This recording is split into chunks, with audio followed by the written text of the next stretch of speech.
I kind of get in the mode where, like, okay, if you're not going to cater to me, if you're not going to port over, then fuck your game. You're gonna cater to me. Fuck you. I mean, that's the extent of my logic, but that's where I go. I mean,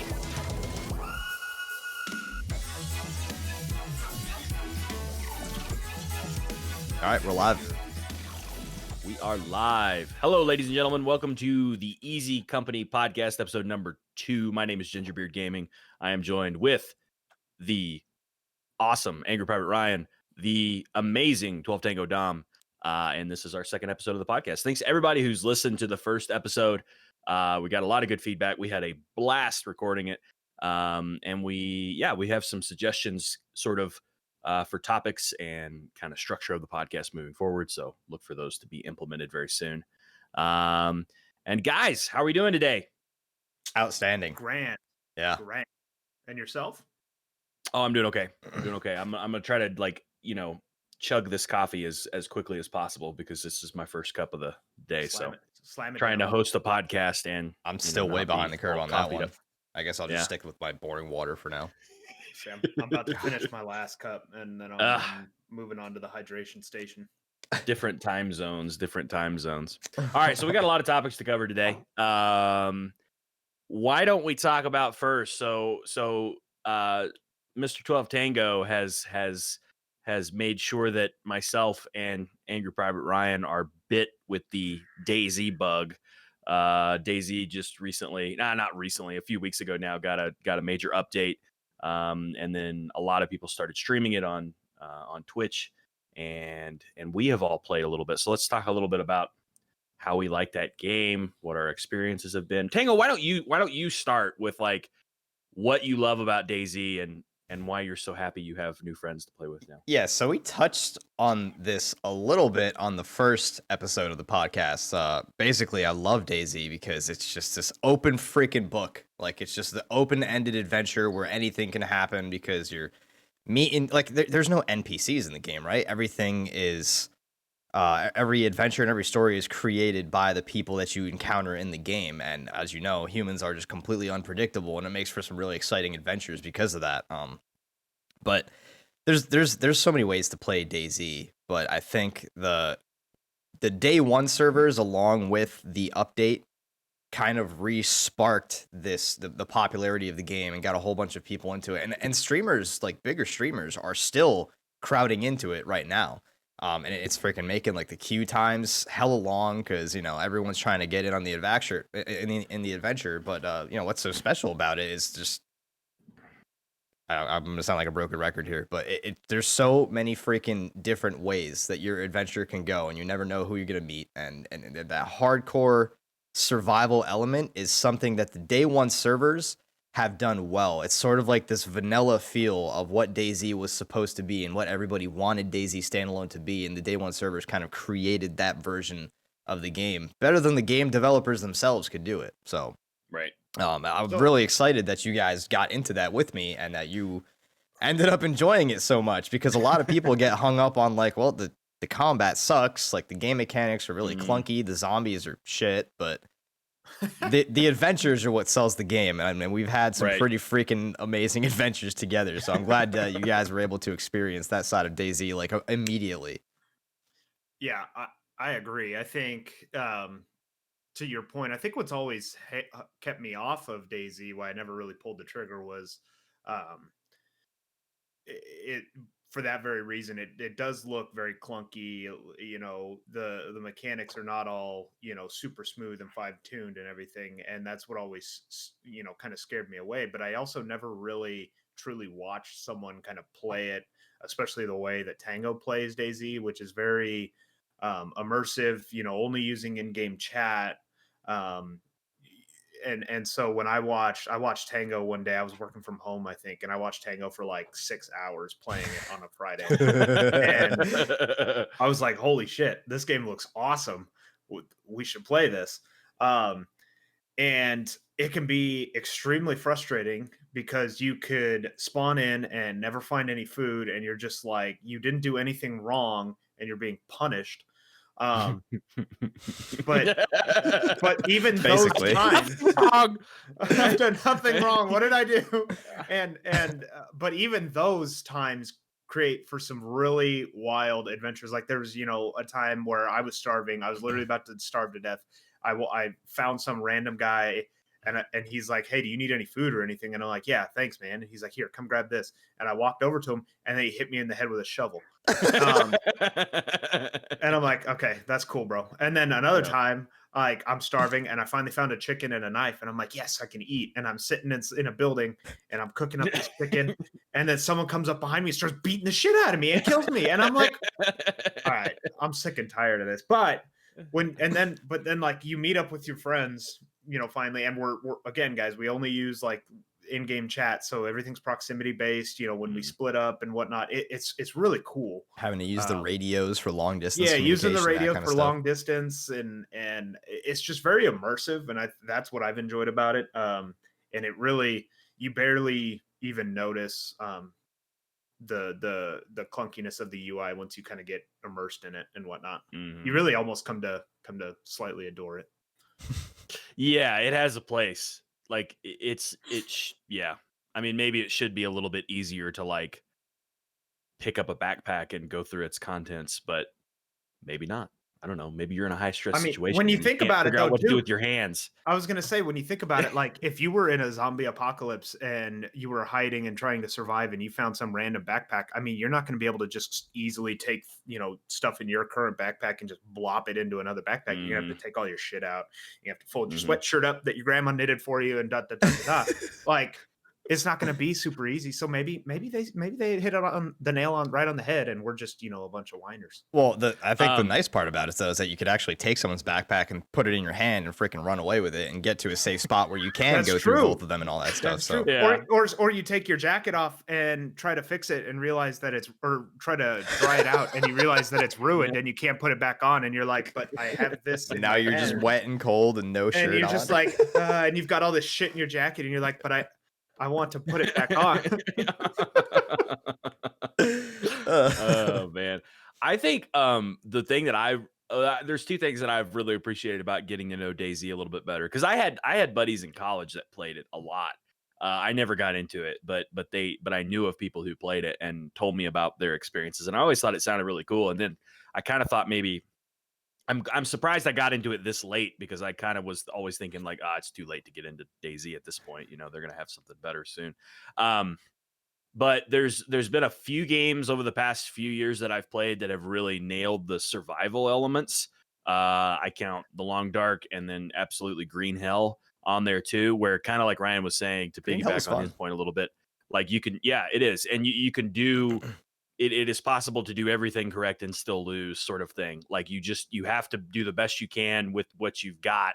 And sometimes it just doesn't work out that way for you. And that's where the really fun stories come from. And I think that's like, I guess I didn't realize, and maybe this is smoke servers, but I didn't realize how I kind of thought the DayZ stuff was more PvP than I think our experiences have ended up being, but it actually is like much more of a survival game. And you got to figure out, okay, do I have enough fucking food and water to get from point A to point B? Or do I have the tools if I find a chicken? I mean, it's not enough to just be able to kill a chicken. You got to have something to carve it up with. And, then you got to, I mean, it has, it's just got that really fun survival element to it. It has a lot of really small details that all Yeah. come together, and like Yep. the game doesn't hold your hand. The game doesn't tell you No. there's no crafting recipes, there's no map, there's no nothing like that. You got to just figure out how to survive. So Yep. yeah, Yeah. I think it's the small little details like that really separate it. That's a great point, though, Ginger, about it. I think that's another thing that kind of steered me off of it, not just like the clunkiness of UI and stuff, but I was unsure of how truly survival it was, and instead of just being some like zombie killer or PvP game, I don't think I fully understood how survival I guess, if that's a word, it really was, and it really is. And I think that's why I really enjoy it, because Well, to your point, you could get all kitted out and have all kinds of great stuff, but you still got to find a way to get a sustainable food source and clean water and all that stuff. So it doesn't matter if you find a bunch of really cool guns and stuff. That's going to help you a lot, but you still have to go back to basics and get your food and. Yeah, and not many games do that very well. Like Green Hell, you always feel like you're on your toes. You know, in Long Dark, you always feel like you're on your toes because you can just everything's fine. freeze Then to you death. step on an anthill in Green Hell, and you're like, Yeah. "Fuck!" Well, that ruined my whole day. So true. Or if you're Ginger, you keep running through the same anthill, and you're like, Yeah, you running never through learn. the anthill. Like, what are you doing? Never learn. Yeah, and I think so I think it does that very well. The other thing, like I talked a little bit about on the first podcast about like emergent storytelling, and that's this game, DayZ, is like just the epitome of that. The other thing I was going to say that it really struck me, the survival elements was one, and then the other one was how the combat is really janky. But when you're playing like we do, where we use only in-game comms, combat's fucking scary. Like there was at one point, Tango and I were stalking these guys, and I think I was the only one that had a gun. I just had like a little 22 like lever action or whatever, and we see only one guy and he's fighting zombies, and then we're trying to decide whether or not to shoot at him or not, and of course I pop off and I'm like, okay, I'm gonna shoot, and I bang, and of course I miss because I'm terrible, and then Tango has his shovel and he just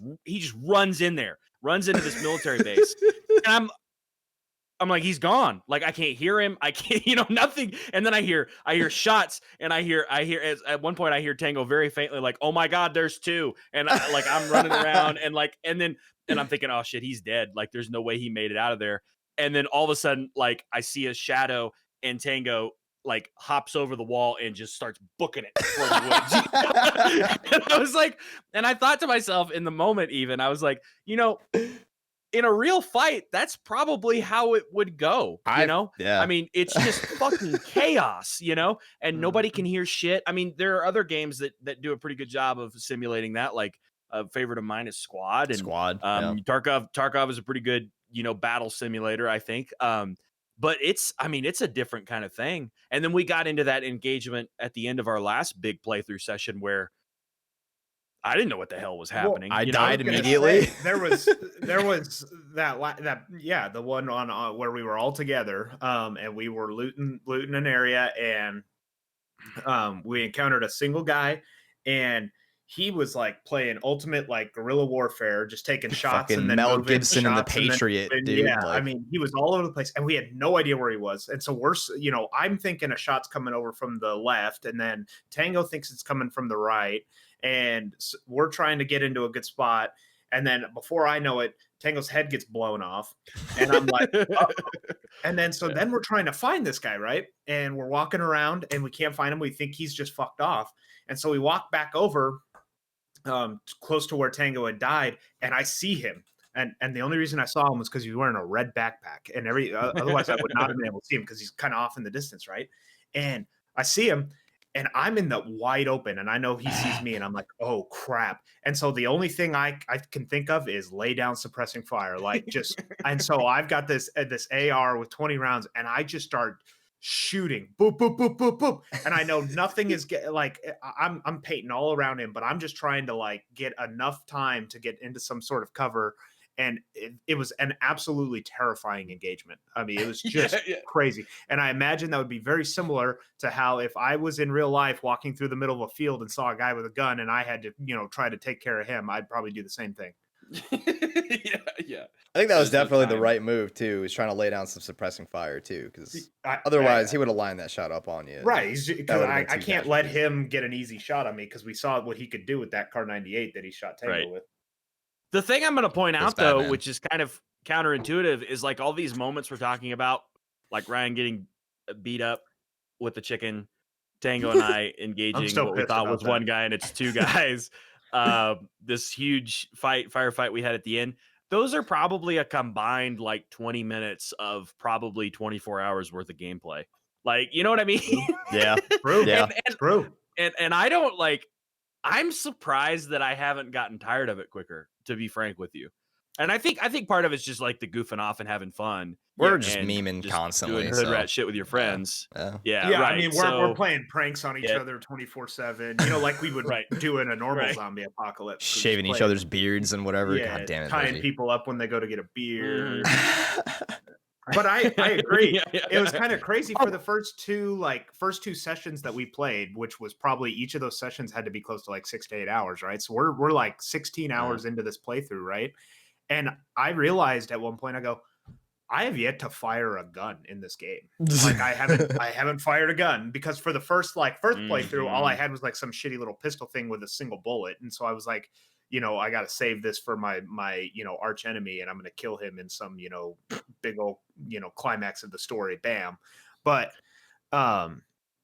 it's just like there's this long drawn out survival, and then all of a sudden it comes to a head at some crazy 10-minute encounter that could either end up with you getting a bunch of loot and feeling crazy high on adrenaline, or it could end up with you dead and now you got to restart everything. Well, that's the thing is like every firefight I've ever had in DayZ, the feeling never goes away where your hands start sweating, you're fucking super nervous because you were just running around for like 3 hours and didn't find anything, and now you're jeopardizing all of that 3 hours and risking that being for nothing, and all that loot that you found just gone in an instant if you make one mistake. So you're super nervous and you're sweating, like your hands getting all clammy, my mouse is fucking slipping from under my hand and stuff. That feeling, I have over 1,000, I have like 1,100 hours in DayZ or something like right now. That feeling has never gone away for me, ever. Well, I feel like I should warn you guys, because I know we're having a great time playing it together, but I should warn you guys, it's going to be it's going to be a test for me when my character dies in the server, because that's going to test how I react to losing everything. Well, I don't do well when I lose everything. So like, am I going to just quit and never play the game again? Am I going to stay resilient and keep playing? Who knows? Come find out. That's the thing about DayZ though, is starting over is the fun part, because now that's a 100% different adventure with like just everything, all the stuff that you're finding and whatever you're encountering out in the world is completely different. It's a whole new story. That's the fun part about DayZ, is I've learned to, like, once you lose like the gear fear, and that's always the big thing in games like this, right? Like you get really attached to your gear, but once you lose that, you kind of almost look forward to dying. So like I don't even like to stream DayZ unless I have a huge block of time where I could just focus on playing the game. I don't want to have to think about, I got to get up in the morning, I got to get offline, because I want to die with that character before the stream ends. That way, the next time I have a fucking brand new character and a whole new adventure. That makes sense. No, I think that's a great way to look at it. I'd be curious. We probably need to move on to other topics, but I'd be curious to know, Tango, if you have any, like, because I went down the internet rabbit hole and went looking at like DayZ servers, like dedicated like role play servers with like factions on the map, and like there's some crazy shit going on with DayZ. Have you like explored any of that stuff? Like, it seems like a game that you could really fall down the rabbit hole with. Yeah, I think you're talking about like the whitelisted servers where you have to like submit a whole application and all that stuff. No, I never bothered. Hello, I would like to play the game with you. Yeah, right. I actually, so I think it was the DayZ Underground server, some like Reddit server or something like that. I went through the application process and didn't get selected, and I never even tried. Wow. I don't even like what the hell do you guys want? Like, yeah. How do you turn someone down who just wants to play a video game with you? It's not like I was just like, I just want to fucking play DayZ like that. I don't know. They were like, what do you, I can't remember what the hell the questions were like, but it was very like, what sort of experience are you looking for when you play DayZ and like all this other stuff? And it was like a job application, dude. Like, what times are you usually online? Like, what days do you usually play? And I'm like, Jesus, good dude, Lord. Yeah. What relevant skills do you bring to the position? Yeah. Yeah. So Please upload your CV. I submitted that application, never got selected for it, and I just never bothered trying because I was like, that server is probably really lame anyway. Like, Yeah, I don't know. Right. They'd probably like be super butthurt if you did find someone and end up shooting them, and then they'd be like, "Oh, admin, this guy just like found me in the woods and killed me." And like, Right. Whatever. Yeah, there is something That's like, not 'cause the at DayZ I first, prefer to play. right, there is something that made me a little starry-eyed about how cool would it be to have like roaming bandit factions and stuff, and actual like kind of MMO style, I've clan watched wars and shit. But streams then, where streamers yeah, were doing that whole the hardcore RP thing, and it's interesting, yeah, but not for me, I guess. Like that's the thing though. yeah, There's a million ways to play DayZ. I can't say yeah, that enough. Whether it's Yeah. the server that you're playing on or just you're playing on the same server over and over and over again, and you're just and you're trying new things out and encountering new stuff. So right. you'll never run out of Cool. content with DayZ. Well, let's pivot a little bit and talk about some gaming news, even though we're maybe kind of late to the party at this point, but maybe people want to hear us talk about it. Yeah. So big console announcements over the past couple of weeks. New PlayStation, new Xbox Game Pass. Reactions, thoughts? Here's my question. Here's my question beyond general reactions. Would any of you, I'll include myself, when any of us buy a console now or in a year or in 2 years, and then No. why or why not? I will be buying the Series X. Yes. Okay. It won't be this year. It'll probably be like summertime sometime next year. I'm in no rush to get it. Right. But I will end up getting one. I'd be lying to myself if I acted like I wasn't going to get one. Couple reasons, I guess. The biggest reason, and it's unfortunate that I have to go buy a console just to do this, but I want to play the NHL games. I've loved the NHL games, and it's like one of the only EA Sports games that hasn't been moved over to PC yet. So why is that? What the hell? I think they made the excuse at one point saying that the audience on the NHL games isn't large enough to warrant a port over to PC, which I call bullshit on personally. I think NHL is one of the, that and FIFA. I think Madden on a year-over-year basis is pretty much ass. Yeah, but I feel like, and even FIFA, I've struggled with a little bit, and I'm a big FIFA fan. But NHL, I feel like they do a pretty good job usually. Creating a good game. And so I'm surprised that's not one of the more popular ones, but I think it's just because hockey as a sport is not as popular as football and soccer. But so, I mean, plain and simple, I'll buy one to be able to play NHL games. And then, I think it's fun to have an Xbox on hand to play games with your buddies every once in a while. I'll have one at some point. I'm in no rush to buy one. I'm not, super excited about it by any means. I'm not like losing my pants over it. But I'll end up getting one because I still am of the opinion that consoles have their place every once in a while. What's the price point on the Xbox? I should have done my research. I believe I've got an article up here. The Series X is going to go. I think it's for $499.99. I think if I'm going to pay that much, I'm just going to buy a new NVIDIA card. Well, Yeah, I'm gonna do that too. I don't. So, Damn, big baller over here. Okay, come at me, bro. So the only reason I even got the Xbox One was because I wanted to play Red Dead Redemption so bad, and as soon as I bought an Xbox One, Red Dead got announced for PC. So I don't think I'm gonna be buying the new Xbox. got burned. Yeah, I got burned pretty hard. But so my brother is a huge console guy now, right? And he's played a lot of PC. Like we used to only play PC games together, and then he got back into Xbox because that's what his wife plays, and that's what they're all his friends play and stuff like that. So I think it also largely depends on do you have a community of people who play on console with you? Where are the people that you play with? Where are your friends playing? Are they on PC or are they on Xbox? Are they on Xbox or are they on PS4 or whatever? That's like the single biggest factor for me. But that line is being blurred the farther we by the month. It seems like now that line's being blurred. With Call of Duty Modern Warfare was the first Call of Duty to be cross platform. or crossplay, and then they announced Call of Duty Black Ops Cold War is not only going to be cross-platform but cross-generational. So an Xbox One can play with a Series X. It should. All of these things. So it, that's a great point, and I think that's why consoles were as popular as they were for a very long time, was because if you had a friend group who played on a console that you wanted to play with your friends, and so you got that console, right, and you kind of had your console squads, right, and I, even when I was a big PC player back in high school, I always my Xbox 360 was still on quite a bit because I had a group of friends that only had Xboxes, and so when I wanted to play with them, I had to play on Xbox. Mm-hmm.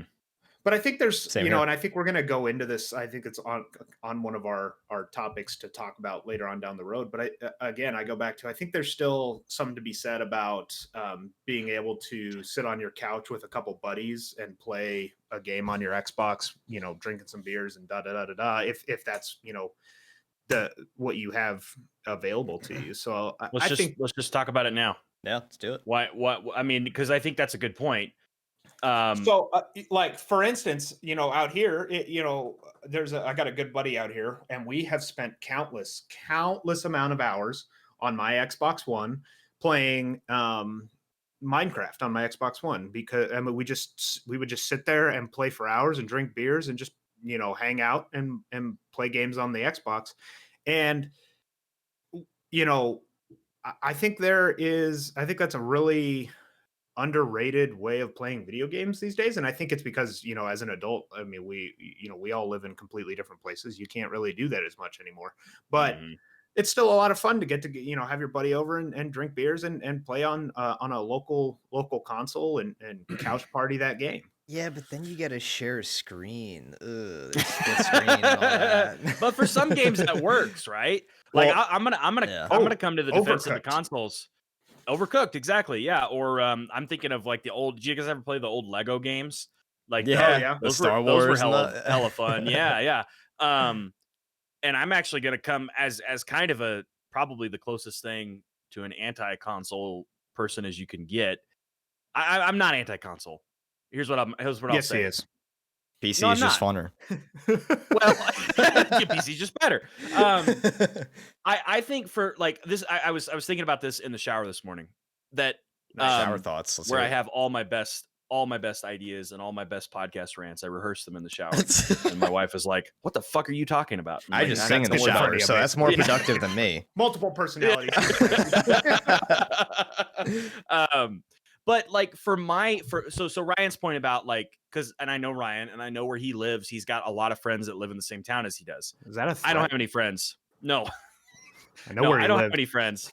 I don't have any friends. No, I do have friends. But since college, most of my friends live in different states than I do, right? And even the friends that I did have in the town that I live in right now, most of my video game friends have left, right? The only friend I have, a regular friend that I have here, doesn't play video games. So for me, and my wife has a gaming PC. So whenever we want a game, we can just do it on PC. So for my specific life situation, console just doesn't make any sense, right? I mean, it would be nice to have, like, if I had all the money in the world, yeah, I might pick it up just to see what it was all about. But I mean, for me right now, PC just offers, it's got everything I need. And I would make the argument, with the exception of some games, like Ryan mentioned NHL, and that's actually one I forget about, that one of the sports games that I really, really, really enjoy on console. But for the most part, there's not really. I do have a little bit of a problem with exclusives, and I can't really make like a detailed logical case, just that it pisses me off that I have to wait 3 years to play Red Dead, right? Like, I feel like, and you don't even know if it's going to come out because they won't announce it until like Right. the month before they're planning to release it or something. Right. So I kind of get in the mode where, like, okay, if you're not going to cater to me, if you're not going to port over, then fuck your game. You're gonna cater to me. Fuck you. I mean, that's the extent of my logic, but that's where I go. I mean, at least you prefaced it. yeah. I mean, And there's I can think of a handful of games that were exclusives that never got ported over that I would have liked to play. A bunch of them on Like, PS4. yeah, I mean, I would have loved to play God of War. The new God of War looks The new sick, God of you know? Wars. What the hell's the new like zombie freaking whatever the post apocalyptic one? Oh, yeah. Why The guy with the motorcycle. Last of Us. Last of Us? Yeah, I don't know why I couldn't Yeah. think of the name. Oh, That's that like the freaking game of the century that everyone won't stop talking about, and it looks absolutely phenomenal. But you know, I'll never play it. Right. And I'm not going to buy a PS4, especially now that Microsoft's making all these big dick plays. I just don't. I was don't. gonna will say. never I buy mean, it. talk about and that. that's well. Hang on. So, we talk. You kind of talk about the exclusiveness and between consoles and PCs and things like that. And along with just overall all consoles and PCs, the lines being blurred between with cross-platform, and I think this is Microsoft's mind game here, or that what they're going for. But I mean, they are basically trying to erase the line between, take down the Berlin Wall between the Xbox and the PC. I mean, they're literally trying to make them almost the same thing, right? It Fantastic. doesn't matter if you're on a PC or if you're on an Xbox, you're basically playing the same exact thing. They're both And that seems to Microsoft be their products. goal. Why is there even a line? Exactly. So, well, I think that's, from a technological standpoint, I think the technology is there for them to be able to remove that line. I think for a long time you just couldn't, because we weren't that advanced yet. But now, I mean, they literally, they're making it so that your Xbox can run your house and it can be connected to your PC and you can do, all the same things from them. So really the outlier holds to be Sony's PlayStation. And Sony, and I'm not ragging on PlayStation fans, but I am ragging on PlayStation fans here. That's all Sony has. I mean, and Sony will continue to shell out while Microsoft is out buying game developers, which we're about to get into. While Microsoft is out here buying video game developers, Sony, the only thing they can do is shell out money for exclusive things, whether it be games themselves, whether it be specific content for games that are available across platforms. One they just lost that I think was a big thing for them was the professional Call of Duty League was always played exclusively on PlayStation, but the Call of Duty League just announced they're going to move over to PC. So, I mean, Sony is losing its grip, but that's all they have. They're going to continue to shell out money for exclusives because that's the only thing they can do now. With Microsoft blurring the line between the PC and the console, the only thing Sony has is to hold on to exclusives. So while you hate them, Kyle, I think you're going to see more of it. Yeah, I was just gonna say like that like if I could literally have it synced up to my PC, and then when I want to just sit on my couch and play Sea of Thieves rather than in my chair, You don't have to buy it for console and buy it for Yeah. PC. Yeah, it's all the same. that's awesome. I love that. Hopefully, like yeah. that's fine. Yeah. Yeah, But My so thing with I consoles think is it's that going to they're- be cool. I think the technology is going to be really neat, and that's why I'm Yeah. saying again, I'm not going to race to get one, but at some point within the next probably 12 months, I will end up buying an Xbox Series X, and I'll have one. Right. I'm not rushing for it. I'm not crazy about it, but I think Microsoft's got a really they've got a good roadmap in place to make it a pretty integrated, cool They system. are making these big plays. I think what Microsoft is doing is they're trying to focus more on the subscription style of doing business, because everything we subscribe to everything now, even like, all your streaming services, Netflix and whatever else. Like that's what people are into right now. Our Twitch, yeah, exactly. Twitch TV, So, Yeah. GingerBeerdGaming. Plug.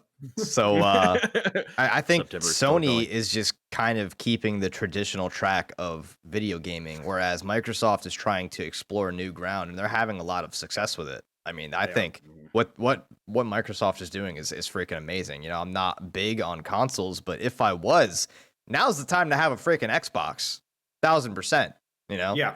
Well, and what they're doing, it's five head. It's big brain plays only in Microsoft right now, because what they are doing is they're buying up all these developers and big time developers, and putting them on their Game Pass, which they're gonna rake in, whatever it is now. I think they bumped it to like $15.99 a month for the ultimate thing, right?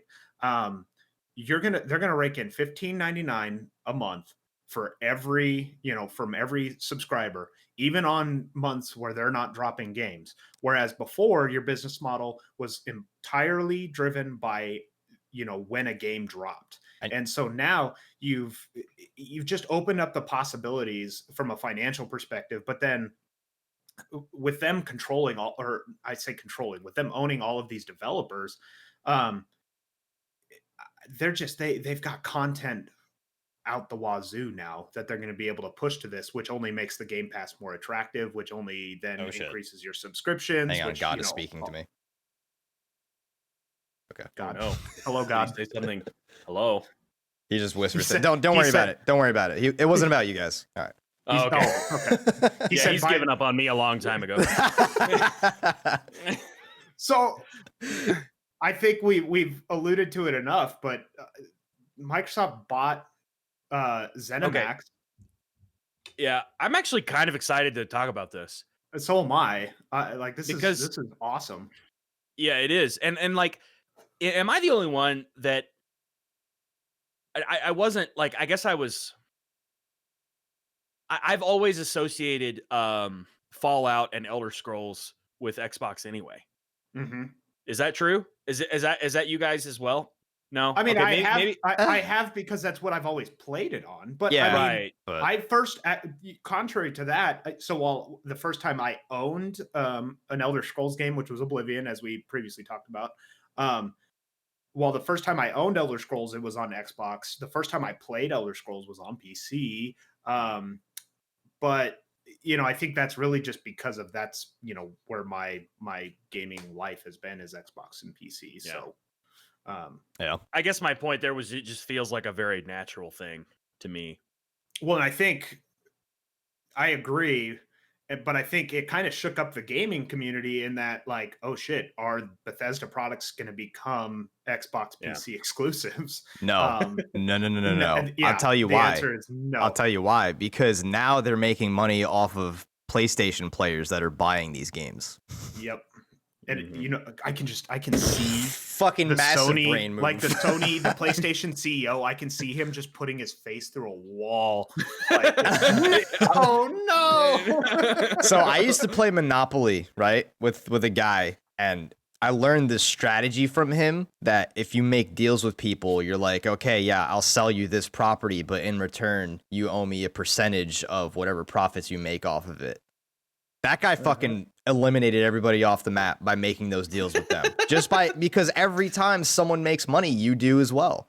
So I don't like this is a scary situation for Sony. They like Xbox might just totally take over here. If Microsoft keeps on the track that they're on right now, Sony's in trouble. And they've already alluded, they haven't said, exactly what and whatnot, but so they bought Zenimax for $7.5 billion, which is just mind blowing. That's so much money, right? And they already said that that's not the last big acquisition they're going to make. They didn't say who, they didn't say when, they didn't say how, but they've said, like, we're not done. This is just the start. So who the hell knows what the hell they're going to do? That's crazy. Like, hey, Zenimax, how much you want to sell your company for? Not for sale. $7 billion. All right, sold. Make it 7.5. It's just like, it's crazy, and we keep saying Bethesda, right? Because that's huge. Yeah. Bethesda is definitely ZeniMax's biggest, kind of developer, but they've got ID, which does the Doom games, which is huge. Which I think going Game Pass as early as like this week, if I'm not mistaken. Yeah. Doom's going right to Game Pass. So, it's very clear what Microsoft's going to do with it, and it's pretty crazy. It's wild. If I'm not mistaken, too, you don't even need to pay, what is it, $500 did we say for the Xbox? Like, you don't even need to pay that up front. You could do that over a monthly, like, so basically subscribe to owning an Xbox. you know? It's So $35 a month, I think. $35 a month. You get the Xbox One Series X and the Game Pass included with that. that's a Me and subscription my service. So you're paying for a console and all the freaking video games you could ever want to play. ever That's all for 35 insane. bucks a month, and it's wild. It's pretty crazy. Damn, I'm kind of like, I'm almost to the point where I'm like, damn, I might just, I didn't realize the subscription service was the console too. Yeah, Because then, $35. So $15.99 essentially of that 35 is your Game Pass, and then the rest is Until you you're just finish paying the console off, and then you're right, just and then you paying just go 15 a down to month your at that regular point. Game Pass. But so what happens it's if you get behind on your payments? Do the Microsoft goons break down your door? The and, repo like, man just kicks your smash door it in and front of takes you? your Xbox. Yeah. they break your kneecaps with your Oh. Xbox. Oh, okay, all right. God. Yeah, but I'm kind of like, I don't know.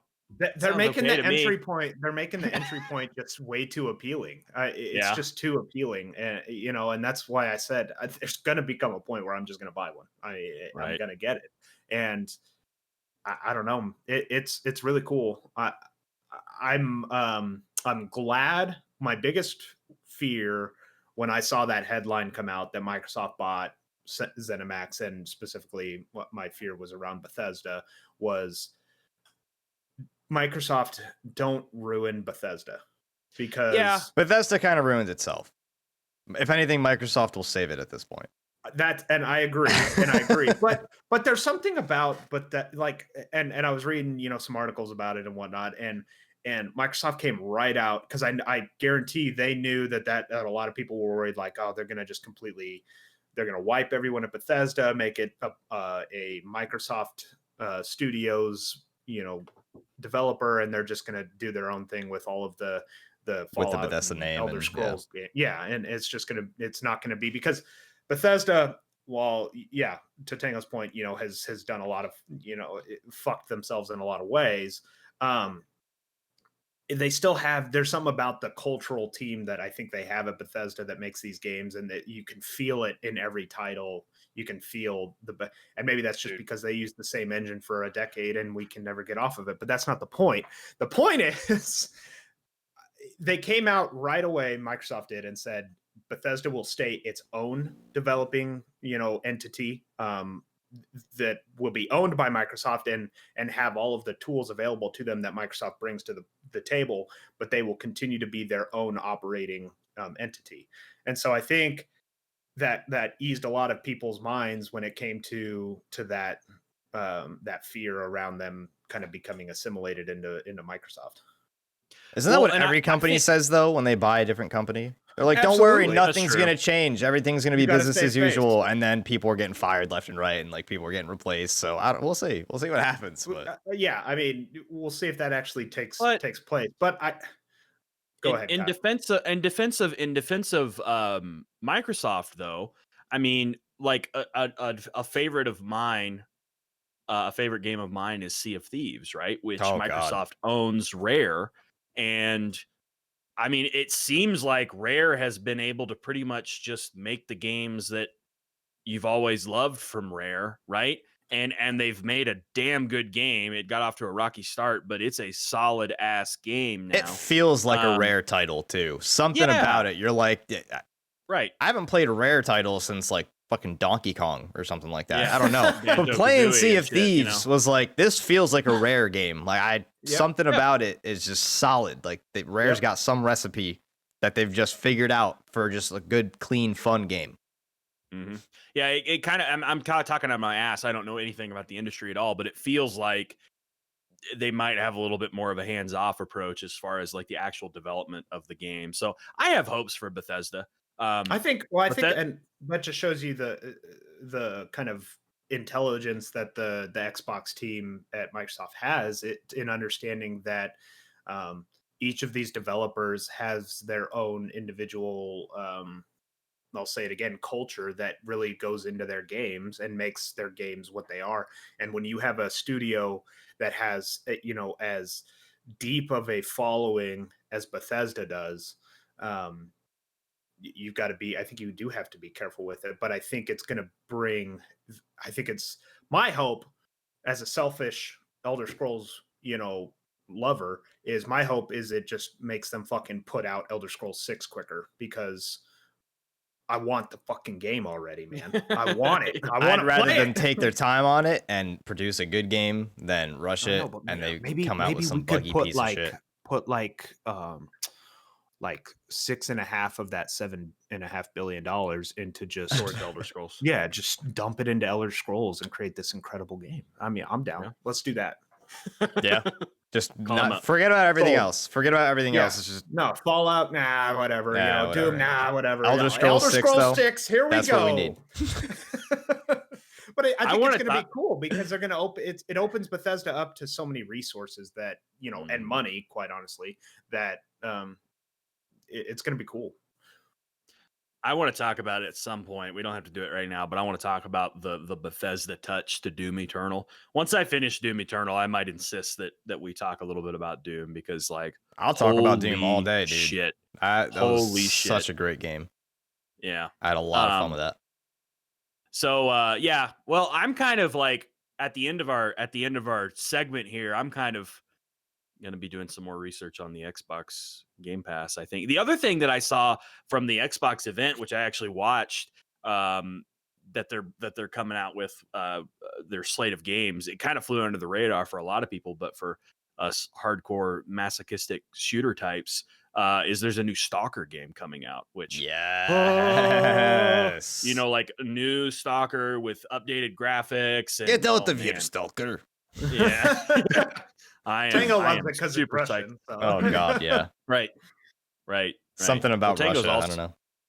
Tango's got some mob roots too. We found out last God. night. So That's not sketchy. playing Mafia. Yeah. Yeah. Phenomenal game, by the way. Phenomenal story. It does a little clunky. The controls are a little weird, but holy shit, dude! That game, the story just like sunk me in. Like it hooked me in, and it just Now, won't let me go. Is this a new Mafia game, or is this a remaster? It's a remaster of the first game. Okay. I don't know if you guys have been in the freaking into the mob movies, like Goodfellas, whatever. You start as just like this nobody cab driver, nobody gives a shit about you, and like you find yourself, you end up helping out the mob, like in a getaway chase or whatever, and then you end up getting ingrained into the mob, and you start off as this nobody, and then become this freaking like superstar within this gang, but. The story is just insane because it takes in like the emotional stress and everything else that your character goes through from his first day in the mob, and then as he's going on and killing more people and the shit that he's seeing, and I want to just find out what happens next. I want to find out what happens next.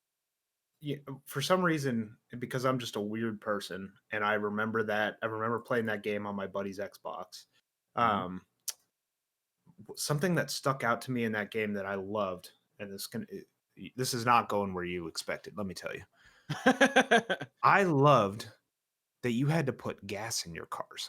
Yeah. If I recall correctly, and I don't know if it came over in the remaster, but you had to put gas in your cars and you could run out of gas. And I was like, that's incredible. That's the way it should be. I haven't had to put gas in my car.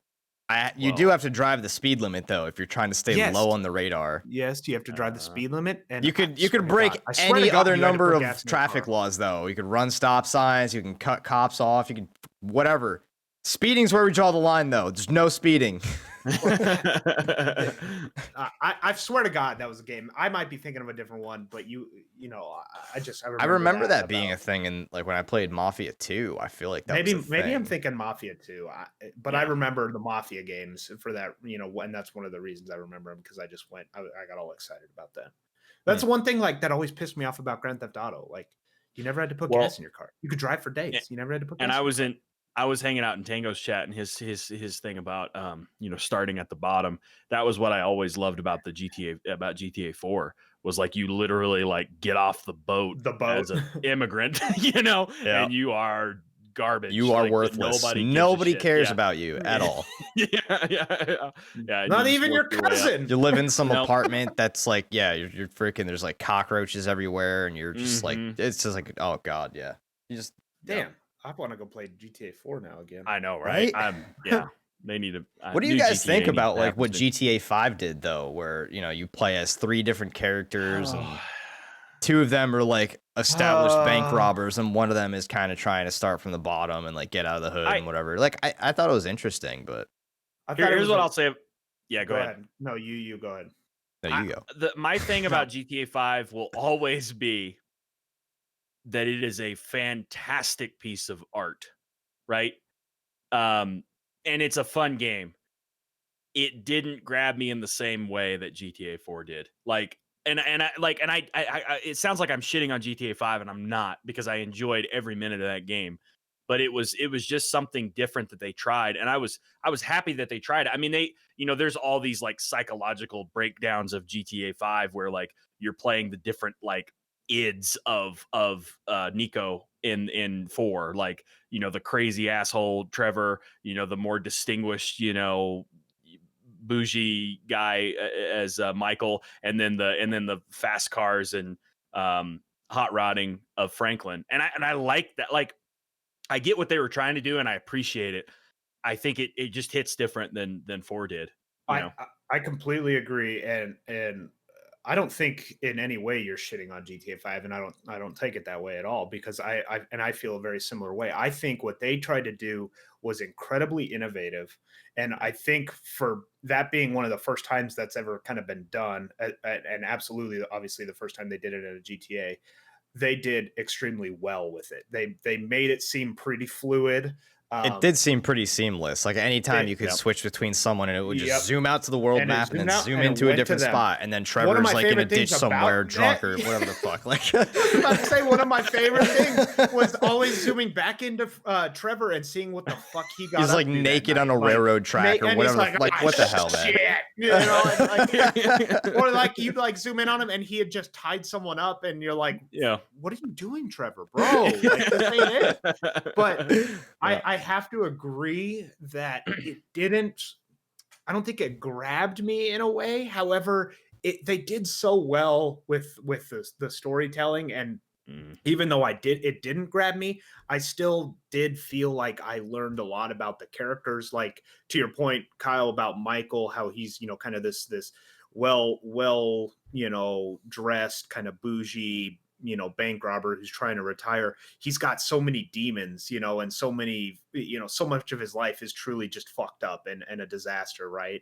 But I still felt connected to each of those characters in a different way, and I really enjoyed it. But I agree, I don't know, and maybe it's just the story in general just didn't grab me. Maybe it has nothing to do with the fact that they tried to do a 3-character model. I think it feels a little less personal than if you have one character that you're focused on developing the entire time versus 3. I don't know. Something about just being Nico Bellic and only being Nico Bellic, and seeing how he progresses through this journey of, coming to Liberty City and making it as a freaking some gang-banging fucking badass immigrant baller, just, getting involved with the freaking some small time. Then you're going up to like the MAFIA and like just really making a name for himself. I think there's something about just one specific story that you're attached to versus trying to pull yourself in 3 different directions. I think it's a little more personal. I think the fact that they did try to get you attached to 3 characters, and while I didn't get to that deep of a level with all 3 that I did with Nico, the fact that I still really appreciated each character and their background just tells you how well they did do that, innovative what thing. They were trying to do. They nailed it. They did very well with it, and it was great. And to Kyle's point, it was a great piece of art. It was a great looking game. They continue to milk that cow until it's gonna fucking just keel over, which I don't think it's starting to kind of get on my nerves, to be honest.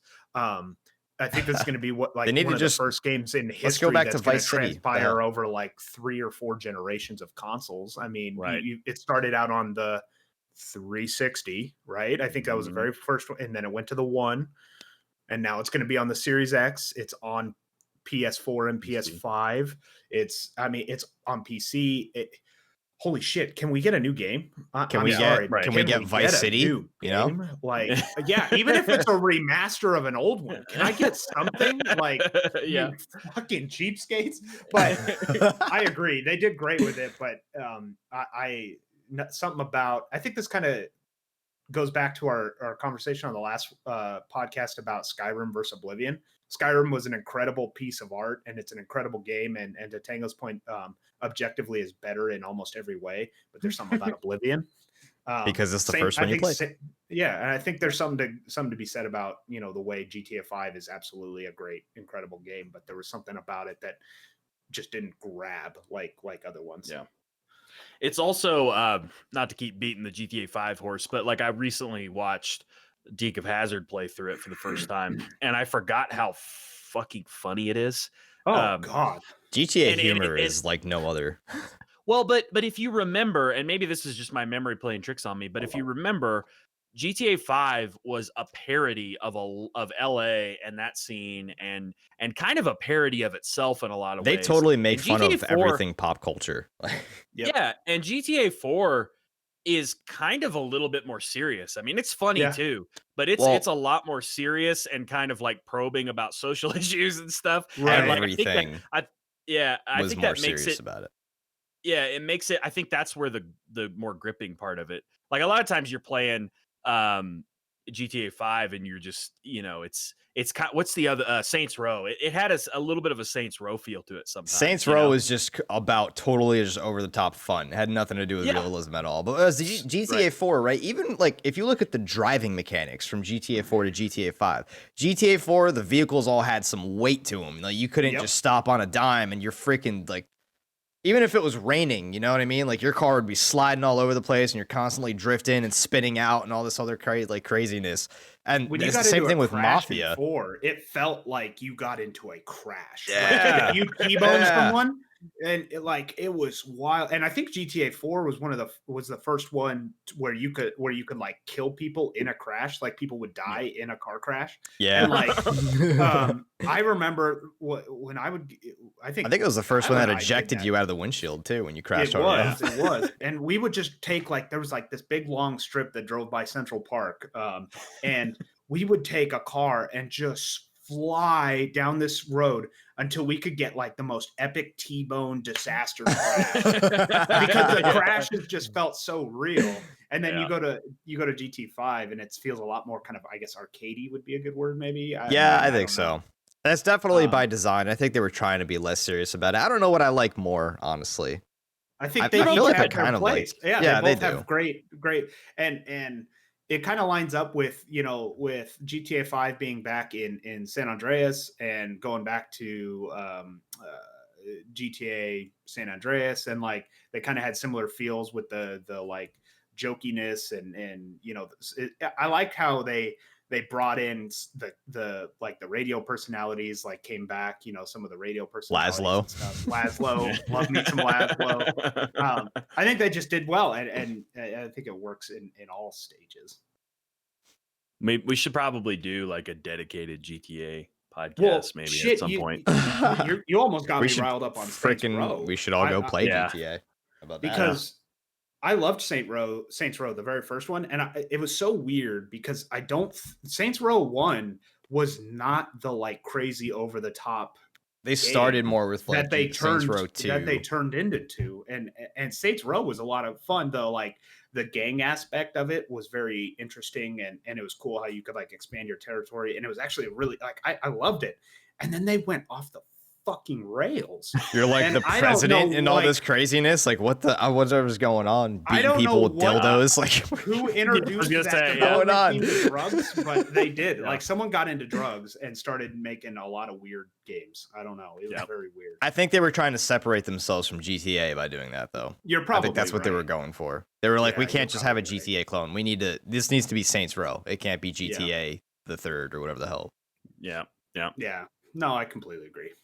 All right, gentlemen, let's talk a little bit. We went down a rabbit hole, which is what you, the listeners, love about this podcast, I'm sure. But let's talk just a quick little bit more about some more industry stuff that in what might be the quickest testing phase that any company has ever rolled out. Twitch, against pretty much everyone's consent, started pushing mandatory mid-roll ads and I believe it lasted all of about 3 days before they took this testing period down. And so, like, I don't know, I think we could probably just skip over like how we feel about the actual Tell everyone what they idea. are. Tell Okay, people what they are. so mid-roll ads, I mean, if you're a Twitch streamer, if you watch Twitch for a long time, I mean, obviously, like when you click on a stream, you get an ad roll. Like that's been a thing for a while now, although I don't think it hasn't actually been maybe that long. But anyway, you get an ad when you first click on a stream, and then you're watching the stream, and then streamers have a button. It's a literal button you can click in the middle of your stream, maybe in a downtime, you got to go take a piss break or whatever. You hit your ad button, and then people will get an ad. And then that sort of, I think, doesn't that like supersede, like they won't get another ad? There's a period of time that if new people enter the stream, they won't get an ad right away if you choose the time of your ads, essentially. I think so. Obviously for Twitch 20 streamers minutes or something like that. Yeah, something like that. So obviously for Twitch streamers, I mean, this is really nice because you can time your ads when there is downtime. And I've seen Tarkov streamers use it a lot when they're messing around their stash, like, all right, guys, I'm going to run a quick ad, or whatever. So you don't get interrupted in the middle of a raid or something, in the middle of gameplay. And obviously this mid-roll ad where you can't control it sort of throws that right out the window. So there's time. I mean, if you browse Twitter about Twitch mid-roll ads, you can see, many clips of people, in the middle of like a huge boss fight in Dark Souls or whatever else they're playing. And, you get an ad for fucking toilet paper or whatever. And so, like, I don't know. I mean, obviously we're all streamers, and I think we'd probably all come down on the side of like, that's not a good thing to take control of ads away from content creators. But maybe this is a good time to just talk about like Twitch in general, because I think it kind of speaks to a lot of things that have been happening at Twitch over the last year or so. And I don't know. My theory is that it coincides very neatly with Amazon's acquisition of Twitch. Feels to me very much like somebody in a marketing department wondering why ad revenue is not higher. Someone who's never played a video game and then kind of push this through. I don't know what you guys. I'll just leave it there, and you guys can go. Well, I think so. Yeah, what they're trying to do is obviously they want more ads being run, and I don't think a lot of streamers are really utilizing their own ads. Like there's a lot of streamers that just aren't hitting the ad button, and especially for someone who only is getting like, I don't know, average like 3-4 viewers, whatever like that. They're sticking. They get into the stream, they watch that initial ad, and then they watch the stream for 4 hours, and then there's no other ads being run at all. So I think what Twitch is trying to do is they're trying to encourage streamers to use ads more. Mid-roll ads is not the way to go about that, though. Like we were talking about earlier, in DayZ, you're running around for like 3 hours or something like that, and then you finally you run into someone, right? And you have them in the crosshairs of your scope, and as soon as you pull the trigger, boom, toilet paper ad. Like you don't even fucking see what happens next. So like, how often will that happen? I don't know, but I assume it would happen often enough that it would be extremely frustrating. So I think kind of like as a streamer, you are a professional, right? Like you have to treat this as a business. Some people just do it as a hobby, and that's fine. A lot of us though will treat it as a business, and so I think it's like I definitely encourage running ads, like so that way if someone does enter your stream even, and you're at a really exciting moment, they're not going to get an ad that's going to have them miss anything important. So, but come on, Twitch, right in the middle of freaking gameplay. I mean, that's just not. Let us choose. And the issue is just not having the control over it. So, and that just increases the odds of it being at a bad time. So, I think that's what killed it. And it was to Kyle's point earlier. It was incredible how quickly they rolled that back once they implemented. I mean, they implemented it. They didn't tell anyone about it, which Twitch is really good about not telling people what they're about to do. So they basically just were like, hey, by the way, these are now live. I mean, so like, it's no secret to anyone who watches my stream or knows me that one of my favorite streamers on the big time side is Tim the Tabman. And I remember the day they rolled out the mid-roll ads. And so, Tim is likely one of the most prominent Twitch partners from a stream perspective. You would think it kind of probably has a lot of insight into, what kind of Twitch is doing from a systematic perspective, because it's going to be a big impact to Twitch if it impacts him. Kind of one of those situations. This man didn't know what they were and what they meant, and that they were even implemented. And that's just kind of crazy to me, that one of your biggest content creators on your platform had no pre-knowledge that you were even going to roll it. And so all of these big time content, creators on Twitch were up in arms about mid-roll ads, which absolutely was why they, rolled it back so quickly, because everyone was like, this is stupid. Are you kidding me? Why would you take away the control from the content creator? Unreal. Absolutely baloney.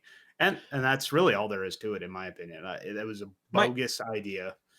Yeah, but they've had a lot of those bogus ideas. I mean, and again, like, this is again going to sound like I'm shitting on Twitch, and obviously I'm not, and well, I am a little bit, but like, You can. I Why do. not?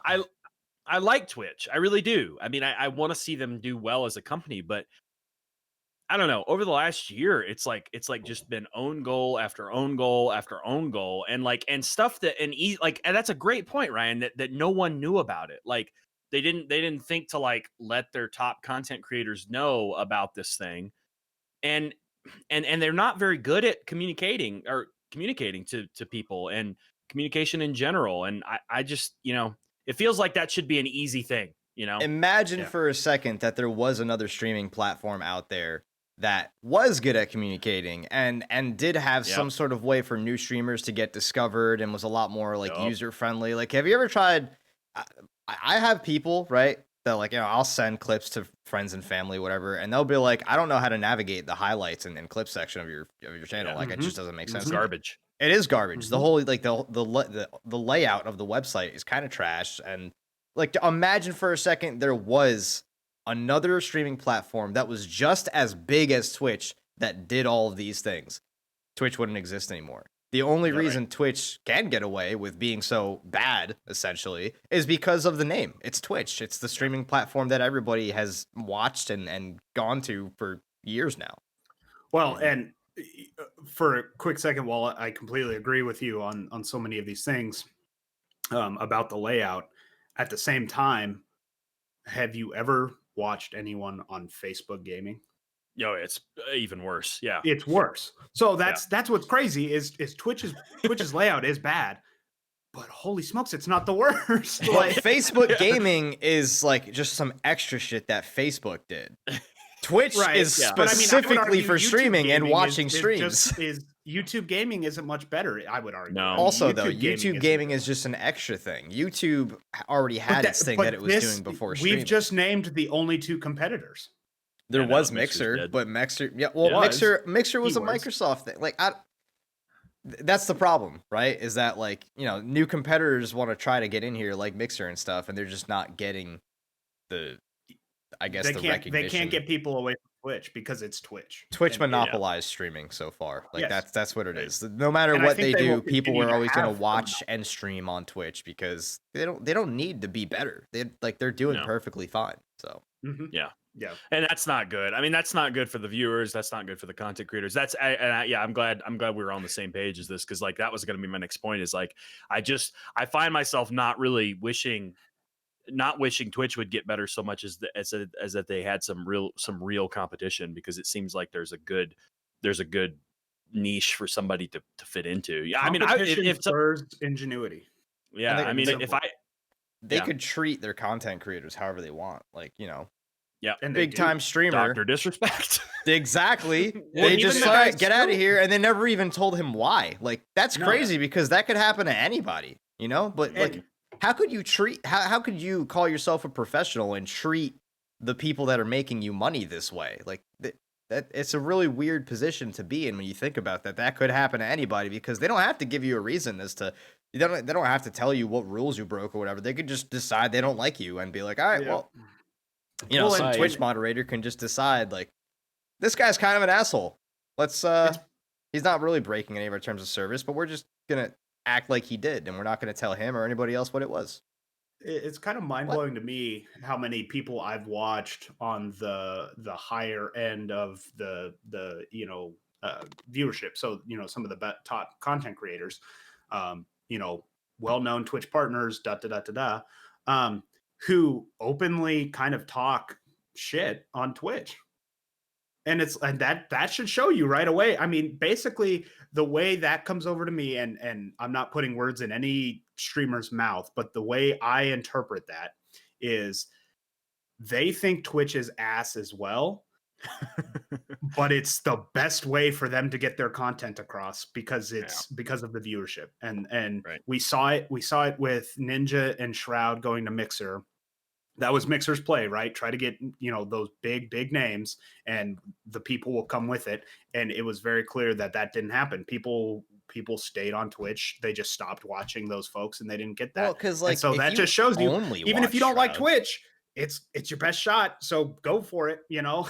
If you only ever watched Shroud or Ninja, that would, maybe warrant you going and making an account for Mixer. But a lot of people just don't really want to make an account for different streaming platforms because they have all of the other streamers that they enjoy watching on Twitch still. So it's going to be extremely difficult to break that. And even Mixer's UI was pretty ass too. So, I mean, yeah. Well, someone's got to figure it out. I think if someone does, they'll have a much better shot of if you could, like, I don't know. It's got to be tough though. It's I mean, garbage. it has to be tough.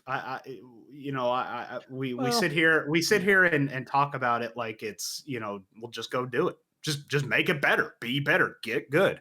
But it's got to be tough. Like the balancing having your big time content creators while also making it super easy, or not super easy, but easier to discover small time streamers.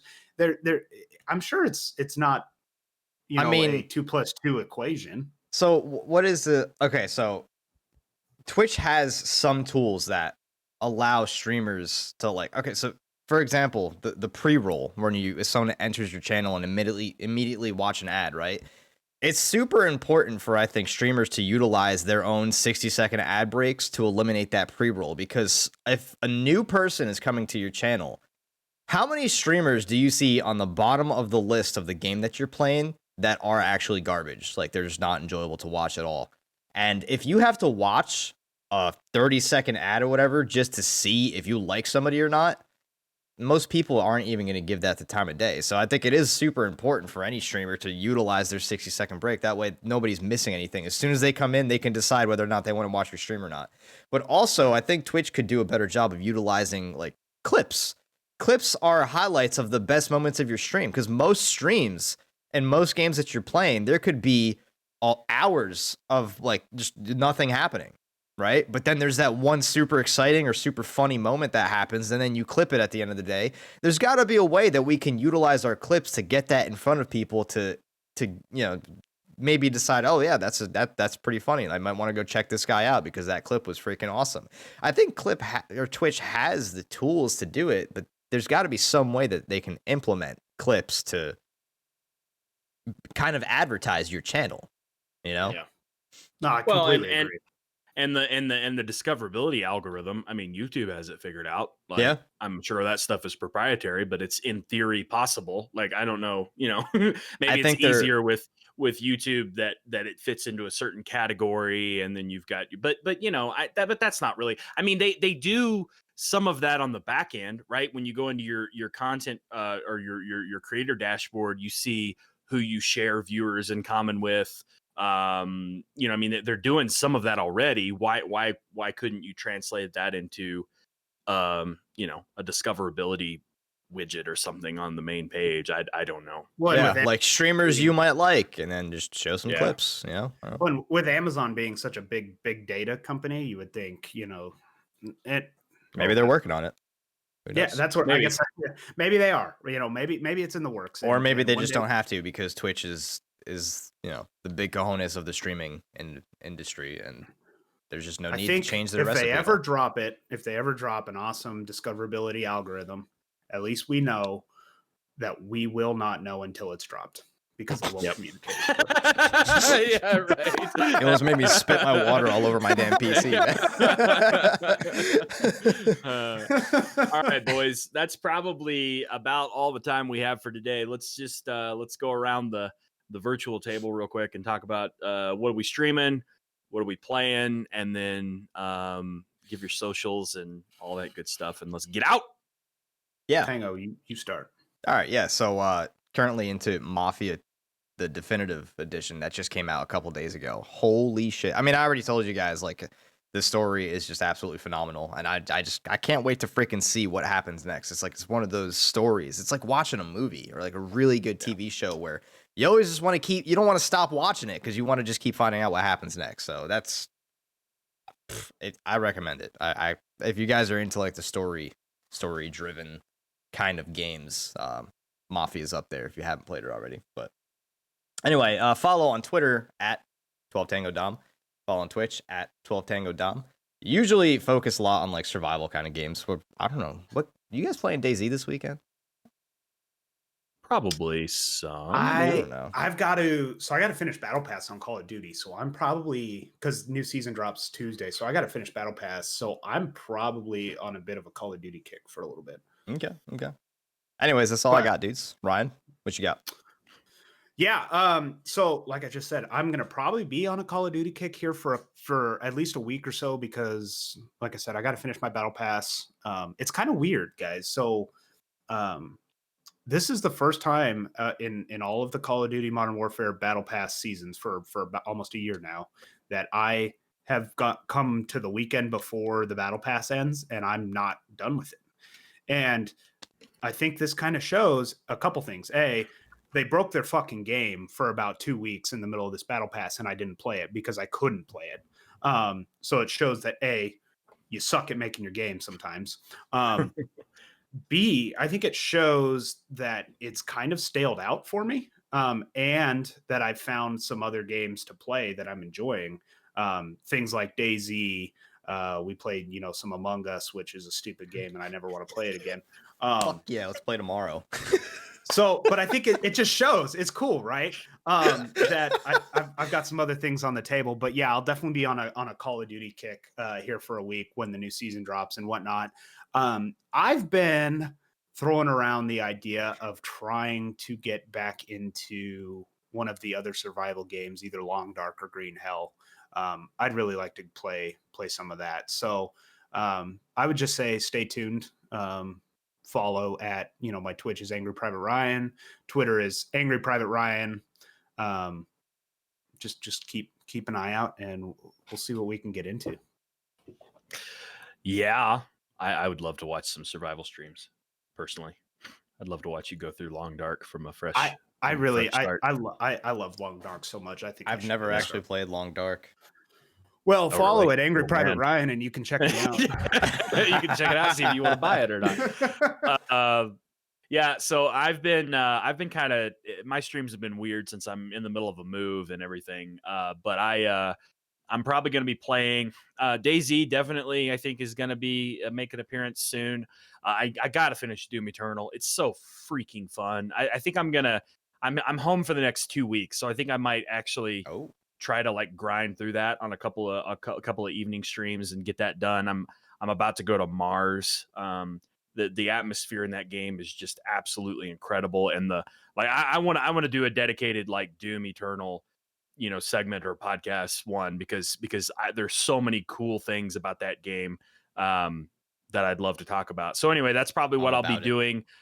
Of course, I'm sort of slightly bit by the Tarkov bug again, mostly off stream, but I had some good raids last night.